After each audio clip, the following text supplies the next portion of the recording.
The other day I got a call from Mumbai, all of a sudden, from someone with whom I had not been in touch at least for 10 years.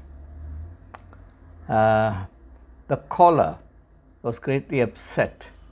They attended the Christmas party thrown by the Prime Minister in spite of what happened in Manipur and in spite of the regrettable track record of the persecution suffered by Christian missionaries, including Graham Staines and his two sons, who were burned to death.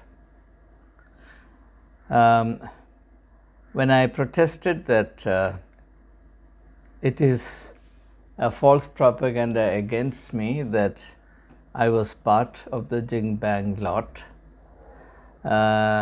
she was pacified somewhat, but then she asked me a very pertinent question.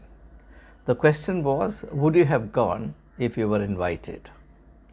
I didn't have to think for long. I told her, surely I would have gone, provided I would be assured of an opportunity to speak without any condition as to what I could see or say or not say. And if I had the opportunity to speak, this is what I would have said. I would have said, for example, that Christmas is about a birth. It's the birth of a baby. It's also the birth of all babies, and therefore it's the birth of all human beings, because all human beings are born as babies. But I also would have said that Christmas is also about death, because about 2,000 babies were killed, butchered by Herod, just because he perceived some kind of threat to his control or his throne through the birth or the reported birth of this holy babe. And therefore I would have emphasized that Christmas is an invitation for all people to think of the reality of their birth and the reality of their death, and would have also gone on to explain, putting the focus or the spotlight on Herod, that a person who does not think of the mysteries of birth and death would behave exactly as Herod did, with utter insensitivity of heart, with shocking arrogance, cruelty, and unbridled by a sense of fellow feeling and the compassion that fellow feeling breeds.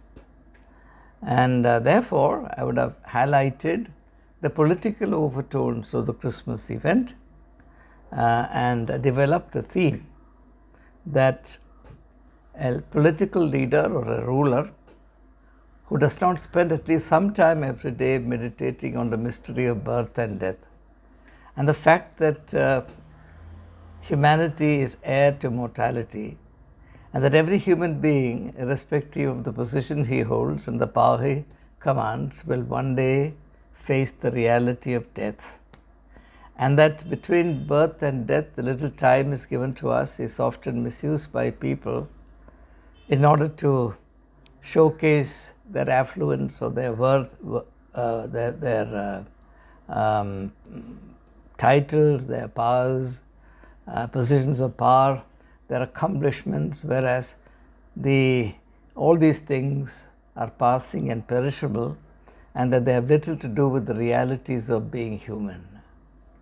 I would have certainly emphasized the fact that the greatest achievement is not to become a president or a prime minister, but to become a human being, and that anyone who fails to become a human being will be condemned by history, no matter how he is praised and deified by the people around him, simply because they lack historical wisdom and human sensitivities. And I would have then summed up the meaning of Christmas. After all, it's a get-together around the event of Christmas. I would have summed up the meaning of Christmas as an underlining of the eternal realities of life, which no man, no matter how affluent or powerful, can gainsay or defy. And therefore, an event in which God humbled himself to be in the form of a defenseless, vulnerable baby, demonstrating to all concerned the passing and perishable nature of human life, and therefore the need for humility, for practical as well as cosmic humility in relation to life itself. So the thing that matters is not whether you go or not go. It is whether you have something relevant to say or not, or have nothing to say. I happened to see a bit of the footage on what happened, and hear parts of the speeches made by people. And I have to say that I was grossly disappointed, because people were trying to be dishonest with themselves. They were trying to flatter and massage the ego of the Prime Minister.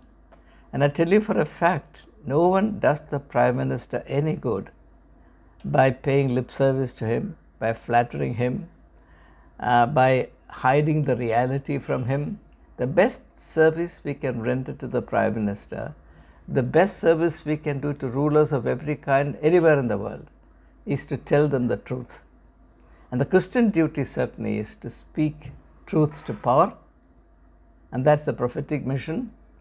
And if those who invited on the Christmas day to celebrate the Christmas event cannot tell the truth while celebrating the birth of Jesus, who is the truth, then the problem is not with the Prime Minister or the ᴍɪᴱᴛᴇᴅ or what has happened to the Christian community or what's been done to the Christian community in the last several decades. The problem is with ourselves, that we have become as people without character, a people without any commitment, a people without spiritual substance and inward integrity, and a people who are communal-like and are quite happy to assume the color of the environment, and are therefore glorified hypocrites.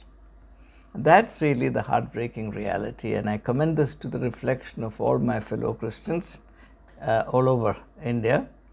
Rather than get obsessed with what others are doing to us, I think the need of the hour is to introspect and to reckon the fact that we have become like salt without its saltiness, that we have really nothing to contribute, and all that we can do today is to be time servers and dishonest people who strain their nerves and muscles to dish up flattery and verbiage to people who otherwise would have benefited from a small dose of truth. So there it is. Let me say once again that I was not invited to the event, and I would have gone if I were invited, provided I was assured of an opportunity to speak, and I would have spoken something to this effect. Of course, I would have organized myself better and would have been far more chiseled and crisp and more pointed in my statement. I would have been ashamed of myself if I had gone there merely to eat some snacks and to sport an insincere smile to the Prime Minister, or to look excessively pleased because the Prime Minister invited me, as though that means anything in my life. That has no reference to the reality of my life. For example, my old age does not leave me just because the Prime Minister extended a casual invitation to me. The aches and pains of my life do not mitigate simply because the Prime Minister invited me to a Christmas event. It has nothing to do with my life.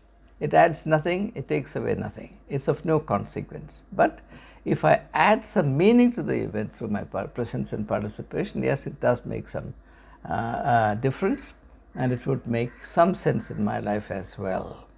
So there it is, and I hope these words make some sense to someone here and there. I wish all of you a very meaningful and blessed 2024.